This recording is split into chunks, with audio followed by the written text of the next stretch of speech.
సిందిగా కోరుతున్నారు.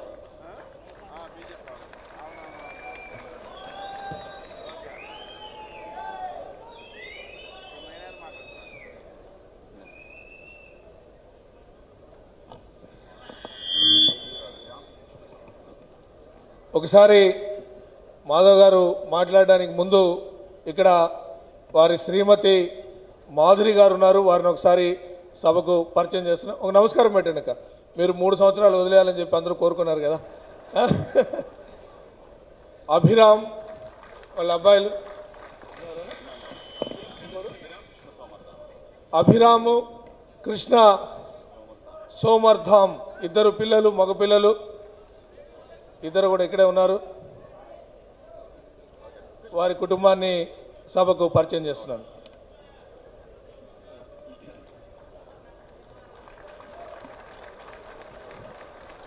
भारत माता की, भारत माता की, मातरम मातरम,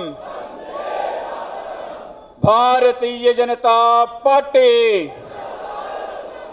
जिंदाबाद जिंदाबाद 2 साल नाले, भारतीय जनता पार्टी जिंदाबाद जिंदाबाद,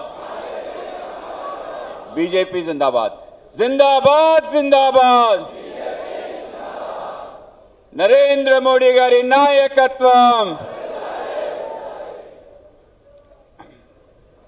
కుటుంబం పార్టీ రెండు భిన్నం కాదని, అటువంటి నేపథ్యంలో నేను పుట్టిన కుటుంబం ఎంతవరకంటే పుట్టిన పిల్లలు మా ఇద్దరు అక్కలు నాన్నగారికి స్ఫూర్తి ప్రదాతలైన దీన్ దయాళ్ ఉపాధ్యాయ, శ్యామ్ ప్రసాద్ ముఖర్జీ. మా పెద్దక్క పేరు అంజనా ఉపాధ్యాయ, చిన్నక్క పేరు అపర్ణ ముఖర్జీ, అలాగే నా పేరు మాధవ్. ఆ కాలంలో పనిచేసిన ఏ నాయకుడైనా వాళ్ళ ఇంటిలో ఆ విధంగా ఉండేది. అంటే కుటుంబం పార్టీ భిన్నం అనే అభిప్రాయం ఉండేది కాదు. కనుక తనకి పిల్లలు పుట్టిన ఆ పిల్లల పేర్లు మన నాయకుల పేర్లే పెట్టుకునేవాడు. సో అటువంటి మమేకమై పనిచేసిన ఆ నేపథ్యంలో నేను రావటం జరిగింది. 1967లో మా నాన్నగారు ఆయన ఇండస్ట్రియల్ ఎక్స్టెన్షన్ ఆఫీసర్గా పనిచేస్తుండేవాళ్ళు. దానికి రాజీనామా చేసి పండిత్ దీన్ దయాళ్ ఉపాధ్యాయ గారు అలాగే గోపాలరావు ఠాకూర్ గారు ఆయనకి లేఖ రాయటం జరిగింది. పూర్తి సమయం పనిచేయాలని చెప్పి ఆ విధంగా రాజీనామా చేసి వస్తే నేను అడిగాను, అమ్మ నువ్వు ఇప్పుడే పెళ్ళయింది, కొత్తగా పెళ్ళయింది, ఉద్యోగాన్ని వదిలేస్తున్నారంటే నువ్వేం ఆపలేదా అని అడిగితే నాన్నగారు ఈ విషయం చెప్పారు.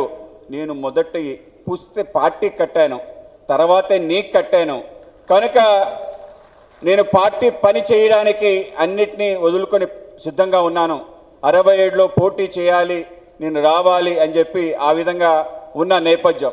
ఆ విధంగా పార్టీ అతను వేరు కాకుండా పనిచేసిన నేపథ్యం. 1998లో మాకు ఒక లేఖ వచ్చింది. నాన్నగారు మిత్రుడు లక్ష్మీనారాయణ గారు అని కలకత్తాలో ఉంటాడు, ఆయన ఆ లేఖ రాయటం జరిగింది. ఆ లేఖలో మనం ఎప్పుడు కూడా ఊహించలేదు, కార్యకర్తలుగా పనిచేస్తున్న సమయంలో దేశవ్యాప్తంగా అనేక రకాల కార్యక్రమాలు చేస్తాం, మనం ఎప్పుడు ఊహించలేదు మన పార్టీ అధికారంలోకి వస్తుంది, మన ప్రియతమ నాయకుడు అటల్ బిహారీ వాజ్పేయి గారు ప్రధానమంత్రిగా అవుతారని చెప్పి కలని మనం ఎప్పుడు కన్నాం, కానీ ఎప్పుడు అవుతుందనే నమ్మకం మనకు లేదు. ఈరోజు మన నాయకుడు ప్రధానమంత్రిగా ఉంటాం, మన ఎంత గర్వకారణం. మన కార్యకర్త జీవితంలో అనేక విచిత్రాలు జరుగుతాయి. మనం 1976లో నాగపూర్లో ఒక ఇంట్లో ఉన్నాం. ఆ ఇల్లు ఆ ప్రాంతానికి సంబంధించిన ఒక నాయకుడు ఇంట్లో ఉన్నాం. ఆ నాయకుడు ఇంట్లో ఉంటే మనకి రోజు సైకిల్ మీద క్యారేజ్ ఒక అతను తీసుకొచ్చి ఇచ్చేవాడు. ఆ క్యారేజ్ తీసుకొచ్చిన వ్యక్తి ఇవాళ ఏమయ్యాడో తెలుసా? ఆ రాష్ట్రానికి పీడబ్ల్యూడీ మినిస్టర్ అయ్యాడు. ఆయన నితిన్ గడ్కరీ. ఎంత విచిత్రంగా ఉందో చూడు. అంత సామాన్యంగా ఉండే కార్యకర్త అసామానంగా తయారై మన పార్టీకి సంబంధించి ఉన్నత స్థానానికి రావటం నాకు చాలా ఆనందంగా ఉంది. నువ్వు కూడా ఆ స్థానానికి ఉంటే బాగుండని చెప్పి లేఖలో రాశాడు. అదే ఇంటి నుంచి తర్వాత కాలంలో మహారాష్ట్ర యొక్క ముఖ్యమంత్రి, ప్రస్తుత ముఖ్యమంత్రి ఫడ్నవీస్ గారు ఆ ఇంట్లోనే నాన్నగారు ఉండటం జరిగింది. వాళ్ళ నాన్నగారు అప్పుడు ఎమ్మెల్సీగా ఉన్నారు. అజ్ఞాతవాసం సమయంలో ఆ ఇంట్లో ఉండటం జరిగింది.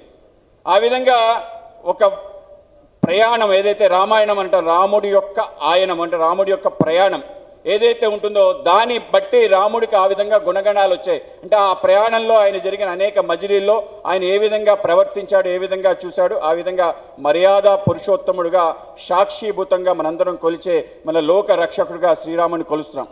అదేవిధంగా ప్రతి కార్యకర్త అత్యంత సాధారణంగా పనిచేస్తున్న కార్యకర్త, ఇంగ్లీష్లో ఒకటి ఉంది, hardships and travel makes ordinary persons to reach greatest destiny.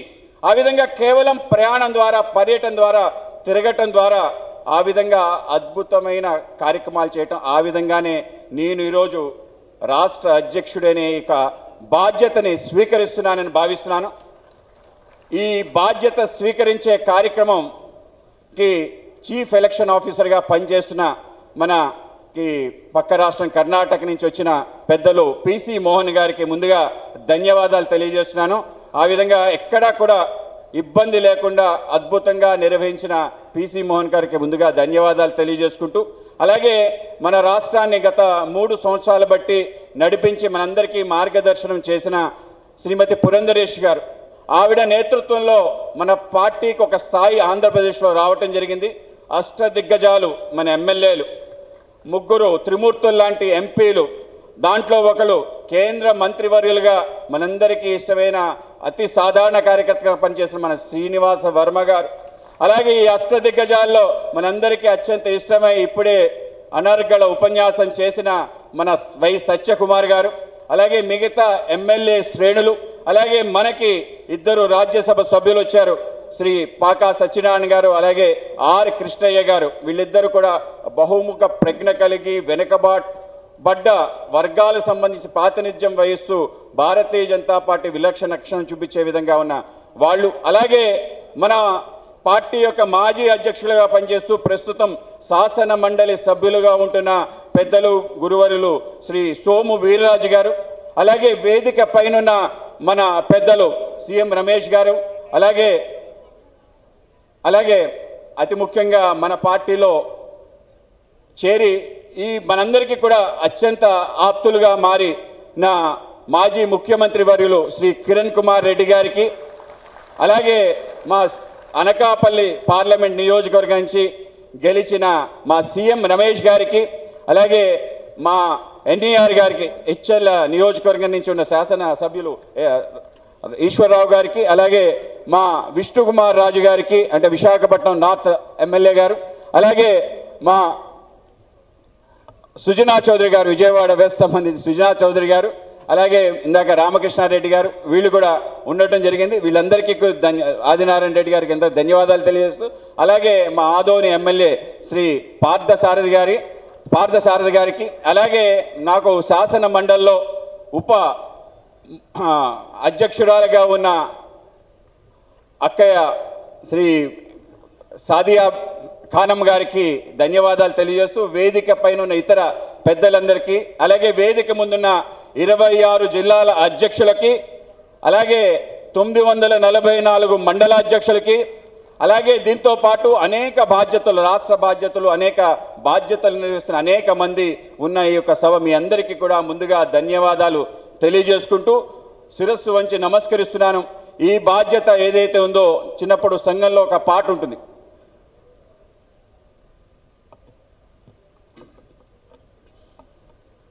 पद का अंतिम लक्ष्य नहीं सिंहासन चढ़ते जाना, सब समाज को साथ में लेके आगे बढ़ते जाना. ఆ విధంగా పదవి అనేది ఒక గొప్ప స్థానం కాదు, అది ఒక బాధ్యత. ఆ బాధ్యతను స్వీకరించి సమాజంలో అందరినీ కలుపుకొని ముందుకెళ్లే ఒక ప్రయాణంగా మేము భావిస్తాం. అటువంటి యొక్క బాధ్యత ఏదైతే ఉందో నాకు చాలా ముఖ్యమైన స్థానం అని నేను భావిస్తున్నాను. తప్పనిసరిగా రాష్ట్రంలో భారతీయ జనతా పార్టీని ఒక తిరుగులేని శక్తిగా మొత్తం ప్రతి కార్యకర్త గర్వపడే విధంగా, అవును నేను ఒక గొప్ప పార్టీలోనాను, ఆంధ్రప్రదేశ్ అనే ఈ ప్రాంతానికి సంబంధించిన ఏదైతే ఆలోచన పదం ఉందో ఆలోచన పదంలో తప్పనిసరిగా ఒక స్థానం భారతీయ జనతా పార్టీకి ఉండే విధంగా తప్పనిసరిగా పనిచేస్తానని మీ అందరికీ తెలియజేస్తున్నాను. 2025 ఈ సంవత్సరం కూడా చాలా ప్రముఖమైన సంవత్సరం. ఎందుకంటే ఏ గంగ ద్వారా మొత్తం మన ప్రాంతం అంతా పవిత్రమైందో అటువంటి గంగ రాష్ట్రీయ స్వయం సేవక్ సంఘ్ యొక్క ప్రవాహం దేశవ్యాప్తంగా, కేవలం దేశమే కాదు ప్రపంచవ్యాప్తంగా ప్రసరించి ఇవాళ భారతదేశం మన హిందూ ధర్మానికి సంబంధించిన ఏవైతే ప్రపంచమంతా కూడా వెలుగునిస్తున్న ఆ యొక్క రాష్ట్రీయ స్వయం సేవక్ సంఘ్కి 100 సంవత్సరాలు పూర్తయిన గొప్ప సందర్భం. కేవలం రాష్ట్రీయ స్వయం సేవక్ సంఘ్ అనే కాదు, ఏదైతే సిద్ధాంతంతో మనం పనిచేస్తున్నామో ఆ యొక్క సిద్ధాంతం యొక్క రూపకర్తగా ఉన్న పండిత్ దీన్ దయాల్జీ మన విజయవాడలో 1965 జనవరి 23, 24, 25, 26 4 రోజుల పాటు జాతీయ మహాసభలు జరిగిన సందర్భంలో ఏకాత్మ మానవ దర్శనాన్ని ప్రవచించి మనకు అందించి ప్రపంచానికంతా 3వ మార్గం ఉంది, ఇది తప్ప ప్రపంచాన్ని మానవాళికి ఇంకొక ప్రత్యామ్నాయం లేదని చెప్పి ప్రవచించి 60 సంవత్సరాలు పూర్తవుతున్న గొప్ప సందర్భం. కేవలం ఇదే కాదు, ఇందాక ప్రస్తావన చేశాను, నేను పుట్టినప్పుడు ఎమర్జెన్సీ విధించడం జరిగింది. నేను చాలా తెలియని వయసులో అమ్మగారితో పాటు సత్యాగ్రహం చేస్తూ అమ్మ ఆ రోజు పోలీస్ స్టేషన్లో ఉంటే ఒక రోజు పాటు పోలీస్ స్టేషన్లో గడపడం జరిగింది. ఆ విధంగా ఎమర్జెన్సీ మేము ఇద్దరం కూడా భిన్నమైన కాదు.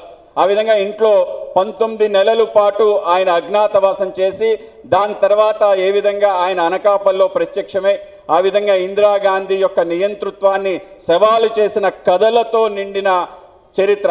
అటువంటి ఎమర్జెన్సీకి 50 వసంతాలు పూర్తి చేసుకున్న సందర్భం కనుక ఒక గొప్ప సందర్భంలో నేను రాష్ట్ర అధ్యక్షుడిగా బాధ్యత స్వీకరిస్తున్నా అని చెప్పి తప్పనిసరిగా ఈ యొక్క బాధ్యత చాలా గురుతరమైన బాధ్యత. అంటే ఆ స్థానానికి అంటే అతి సాధారణమైన కార్యకర్త కూడా అక్కడ కూర్చోబెడితే తప్పనిసరిగా ఏదైతే సహచర బృందం ఉందో, ఎక్కడైతే మొత్తం మన నాయకత్వ శ్రేణి ఉందో వీళ్ళందరి యొక్క శక్తి కూడా ఆయనకి ప్రసరించి అనేక అద్భుతాలు సృష్టించారు అనడానికి ఇది ఉదాహరణ.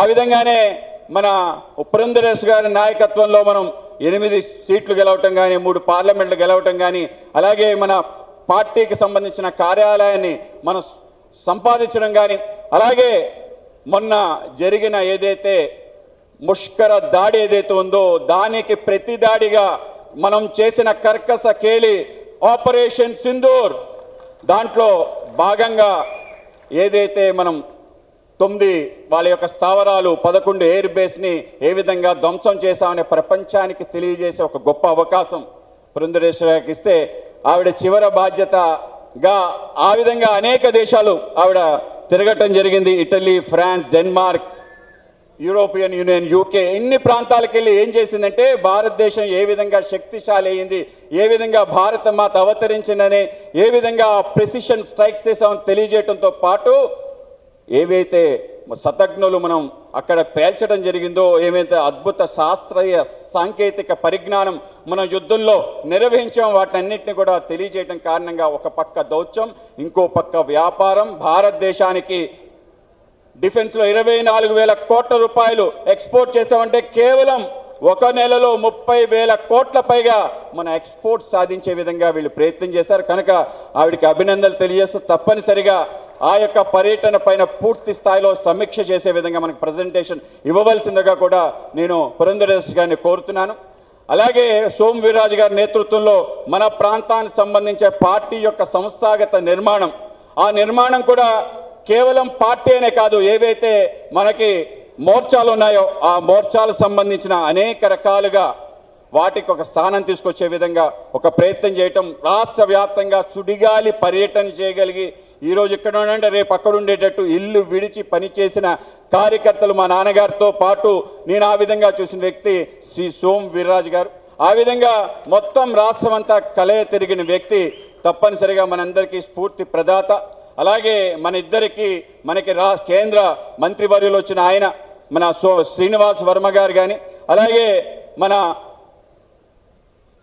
సత్యకుమార్ గారు కానీ మన రాష్ట్ర మంత్రి వాళ్ళు పనిచేస్తున్న తీరు అందరితో కలిసి మనం తప్పనిసరిగా ఒక సుదృఢమైన ఒక నిర్మాణాత్మకమైన పార్టీగా మన పార్టీని తీర్చిదిద్దాల్సింది. ఆ విధంగా వాళ్ళందరూ కూడా మార్గదర్శనం చేస్తారని చెప్పి నేను భావిస్తున్నాను. ఆ విధంగా ఈ యొక్క అనేక రకాల విషయాలు ఇవాళ మాట్లాడాలి. ఏమి మాట్లాడతారు అందరూ వేచున్నారు. మనందరికీ కూడా మన పార్టీ నిర్మాణం ఏ స్థానం నుంచి ఏ స్థానం తీసుకెళ్ళాలి అనేది మీ అందరికీ నాకన్నా ఎక్కువ తెలుసు. నాకన్నా ఎక్కువ అర్హత ఉన్న వాళ్ళు నా ముందున్నారని నేను భావిస్తున్నాను. వాళ్ళందరికీ కూడా ఈ అవకాశం ఇస్తే తప్పనిసరిగా ఇంకా అద్భుతంగా కానీ పార్టీ పెద్దలు జేపీ నడ్డా గారు ఫోన్ చేసి చెప్పడం జరిగింది, ఈ విధంగా నీకు ఒక బాధ్యత ఇస్తున్నావు, తప్పనిసరిగా నువ్వు ఆ విధంగా ఆంధ్రప్రదేశ్లో నిర్వహించి రావాలని చెప్పి. గతంలో మన ప్రీతం ప్రధాని నరేంద్ర మోడీ గారు విశాఖపట్నం రాసిన సందర్భంగా 45 నిమిషాల పాటు మన కార్యకర్తలతో మాట్లాడుతున్న సందర్భంలో ఆయన చెప్పిన మాట ఏంటంటే 1996 ప్రాంతంలో దేశంలో అతి శక్తివంతంగా, అంటే నా గుజరాత్ ప్రాంతం కన్నా కర్ణాటక ప్రాంతం కన్నా శక్తివంతంగా పార్టీ ఆంధ్రప్రదేశ్లో ఉంది. అనేక మంది నాయకులు ఉన్నారు, కానీ ఆ రాష్ట్రాల్లో మనం అధికారానికి వచ్చి ఈ రాష్ట్రంలో ఎందుకు రాలేదు, తప్పనిసరిగా మీరు అందరూ ఆలోచించాలని చెప్పారు. ఏ కార్యక్రమాలు చేస్తే ప్రజల యొక్క మన్ననలు పొందుతాం, ఏ విధంగా మనం ప్రయాణం చేయాలి, ఇలాంటి అనేక విషయాలు చెప్పడం జరిగింది.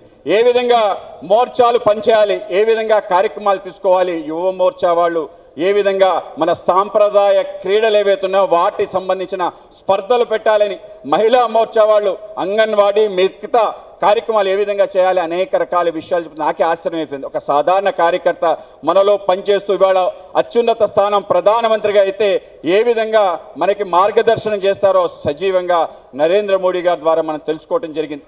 అదేవిధంగా ఈ రాష్ట్రానికి సంబంధించి అనేక విషయాల్లో తప్పనిసరిగా దేశంలో ఏ ప్రాంతానికి లేని విధంగా అనేక అవకాశాలు, అనేక సౌకర్యాలు మనకున్నాయని భావన.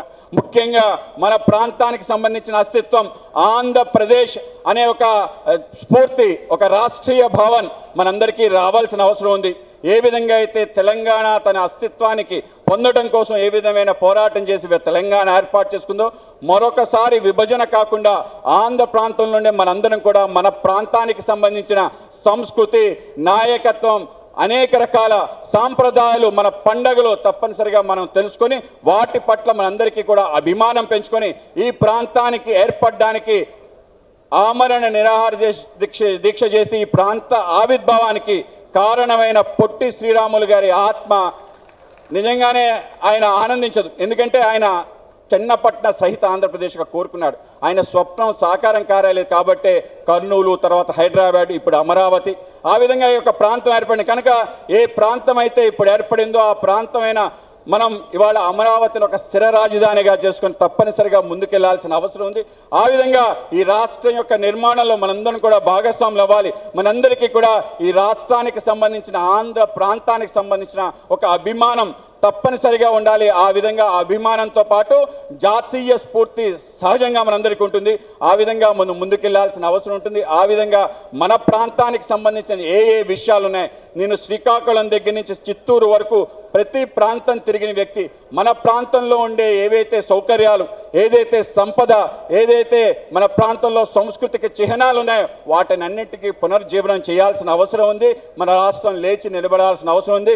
మనం అనుకునే విధంగా కాకుండా గుజరాత్కు మించి మనం సంపదని సృష్టించగలిగే ప్రాంతం ఆంధ్ర ప్రాంతంగా నేను భావిస్తున్నాను. అలాగే అతి ముఖ్యంగా నేను శాసన మండలిలో ఉన్నప్పుడు కానీ తర్వాత కానీ అతి ముఖ్యంగా మనం సంబంధించిన భాష పట్ల, తెలుగు భాష ఏదైతే ఉందో ఈ భాషకి మించిన భాష ప్రపంచంలో లేదు. భారతీయ భాషలన్నీ కూడా అత్యంత గొప్పవైన భాషలు, మనవన్నీ కూడా శాస్త్రీయమైన భాషలు. మన భాష పట్ల మనకి ఎందుకో తెలియలేని ఒక తక్కువతనం, ప్రభుత్వాలు కూడా మన భాషని ప్రోత్సహించడంలో ఎందుకో అనేక రకాలుగా వెనక్కు నెట్టే ప్రయత్నం, భాషా మాధ్యమాన్ని రద్దు చేసి గత ప్రభుత్వం ఒక కళంకాన్ని రాష్ట్రంలో ప్రవేశపెట్టింది. తప్పనిసరిగా ఆంధ్రప్రదేశ్ భారతీయ జనతా పార్టీ తెలుగు భాష ఉన్నతి కోసం, తెలుగు యొక్క ప్రాశస్యాన్ని పెంచటం కేవలం వ్యవహార భాషకే కాకుండా శాసన భాషగా, అలాగే అన్ని రకాలుగా తెలుగుకి ఉన్నతి వచ్చే విధంగా తప్పనిసరిగా ప్రయత్నం చేసే విధంగా, ఆ విధంగా మనందరం కూడా మన సంస్కృతి, మన భాష, మన పండగలు ఆ స్థానానికి వచ్చే విధంగా ప్రయత్నం చేయటం మనందరం కూడా ఆ విధంగా ఒక కొత్త వరవడి ఈ రాష్ట్రంలో సృష్టించాల్సిన అవసరం ఉంది. ఆ విధంగా మనందరం తప్పనిసరిగా ప్రయాణం చేయాలి. అలాగే గతంలో వెంకయ్య నాయుడు గారు చెప్పేవాడు, ఒక చేతిలో జెండా, ఇంకో చేతిలో ఎన్డీఏ ఎజెండా. తప్పనిసరిగా ఆంధ్ర ప్రాంతంలో ఇవాళ కూటమి ప్రభుత్వం ఉంది. ఒక చేతిలో బీజేపీ జెండా, ఇంకో చోట్లో కూటమి ఎజెండాని రాష్ట్రంలో మనం పారదర్శకంగా తీసుకెళ్లాల్సిన అవసరం ఉంది. ఎందుకంటే గత ప్రభుత్వం 5 సంవత్సరాలు ఏదైతే నిరంకుశ అక్రమ పరిపాలన చేసిందో దానిని చరమగీతం పడుతూ పెద్ద ఎత్తున 92% పైగా ప్రజలు మనకి మద్దతు ఇవ్వటం జరిగింది. కేవలం ప్రతిపక్షాన్ని 11 సీట్లకే పరిమితం చేసింది. కనుక ఏదైతే ప్రజలు కూటమి పట్ల ఎటువంటి విశ్వాసాన్ని నెలకొల్పారో ఆ విశ్వాసాన్ని ముందుకు తీసుకెళ్లే ప్రయత్నం మనం తప్పనిసరిగా చేయాలి. ఆ విధంగా వెళ్తున్న క్రమంలో పార్టీకి సంబంధించిన ఏ స్థాయి రావాలో, ఏ స్థానం రావాలో దాన్ని ఆ విధంగా వచ్చేందుకు మనందరం కూడా కలిసి కట్టు కృషి చేయాలి. ఆ విధంగా మనం చేస్తూ ప్రయాణం చేయాలి. ఈ మధ్య కాలంలో ఏదైతే యోగాంధ్ర అని రాష్ట్రానికి నామకరణం చేసి అద్భుతంగా నరేంద్ర మోడీ గారు ఒక పిలిపిచ్చారు. ఈసారి విజయవాడలో సభలో అని చెప్పారు, ఈసారి నేను విశాఖపట్నం వచ్చి యోగా చేస్తానని చెప్పి వెంటనే మనం ముఖ్యమంత్రి చంద్రబాబు నాయుడు గారికి తప్పనిసరిగా అభినందన తెలియజేయాలి.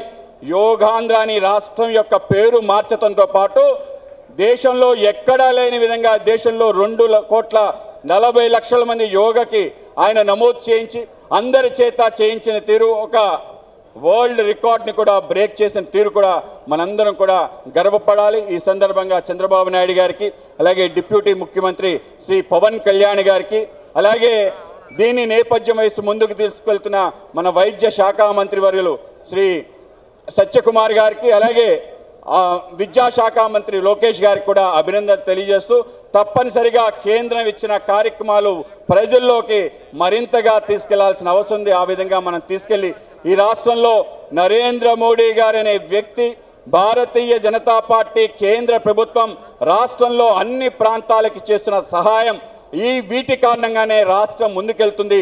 ప్రతి గ్రామం, ప్రతి ఇల్లు నరేంద్ర మోడీ గారు వచ్చి వెళ్ళారు అని చెప్పి మనం చెప్పాల్సిన అవసరం ఉంది. ఏ పథకాలైతే వాళ్ళ ఇంటికి వచ్చాయి, ఏ పథకాలైతే గ్రామానికి వచ్చాయి, వాటిని అంతా తీసుకెళ్లాల్సిన అవసరం ఉంది.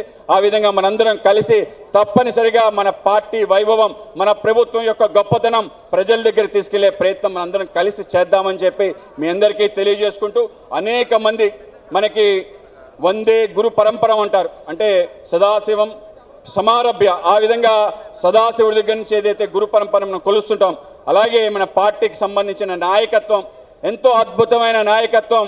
అప్పటి నుంచి పండిత్ దీన్ దయాళ్ ఉపాధ్యాయ, శ్యామ్ ప్రసాద్ ముఖర్జీ దగ్గర నుంచి మన ప్రాంతంలో అనేక మంది, అనేక డిఎస్పి రెడ్డి గారు, నాన్నగారు పిబి చలపతిరావు గారు, దాని తర్వాత ఉండే బంగారు లక్ష్మణ్ గారు, తర్వాత ఉన్న వెంకయ్య నాయుడు గారు, తర్వాత ఉన్న వి రామారావు గారు, తర్వాత పనిచేసిన చిలకం రామచంద్రారెడ్డి గారు, మన ప్రాంతానికి సంబంధించిన నాయకుడు ఆయన, దాని తర్వాత పనిచేసిన మన ఎవరైతే విద్యాసాగర్ రావు గారు, దాని తర్వాత పనిచేసిన మన ఇంద్రసేనారెడ్డి గారు, దత్తాత్రేయ గారు తర్వాత పనిచేసిన కిషన్ రెడ్డి గారు తర్వాత పనిచేసిన శ్రీ కంబంబాటి హరిబాబు గారు, కన్నా లక్ష్మీనారాయణ గారు, తర్వాత మన సోమ్ వీరాజు గారు, అలాగే ఇప్పటి వరకు పనిచేస్తూ మనందరికీ నాయకత్వం పురంధరేష్ గారు, ఏదైతే నాయకత్వ పరంపర ఉందో దానికి కూడా నమస్కారాలు తెలియజేస్తూ ఈ యొక్క నాయకత్వ పరంపరను మనం ముందుకు కొనసాగించే విధంగా అందరం కలిసికట్టుగా పనిచేసి రాష్ట్రంలో పార్టీని ఒక తిరుగులేని శక్తిగా చేయాలని చెప్పి